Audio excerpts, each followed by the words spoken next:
All right, here we go, right? This little video clip, we're going to talk about the inducer motor, right? So I'm going to turn this thing on, and I'm going to check the inducer motor draft. You remember that the inducer motor and the pressure switch go together. The pressure switch is normally open switch. It has to have this inducer motor running in order to draft enough pressure to make a negative pressure in order to close it. And that's one of the safety checks for the furnace, all right? So to check that, we're going to need a T. I went and bought a brass T from Lowe's. Had it for years. It handles the abuse of getting thrown around in a service truck, right?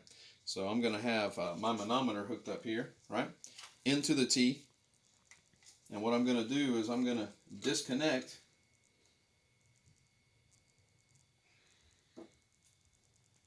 there we go. I'm going to disconnect the hose that's coming from the pressure switch to the inducer motor, and I'm going to interrupt it and put a T in, right? And I'm going to go down and attach my hose again, right? So I'm going to turn the unit on. Everything's going well.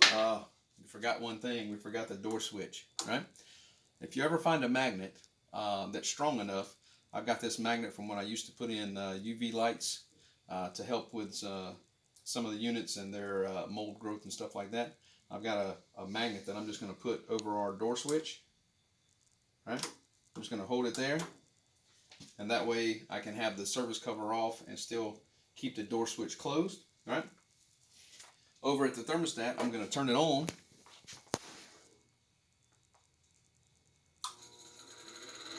Right?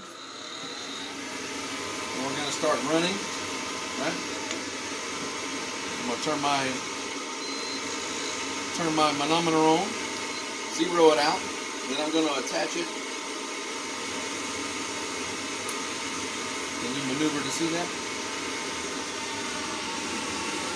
I've got a minus 1.5 inch of water column draft that this inducer motor is pulling against our pressure switch. But what if you didn't have a draft at all, right? What could you do? Well, if you had 0 inches of water column, turn that off to clear the noise, right?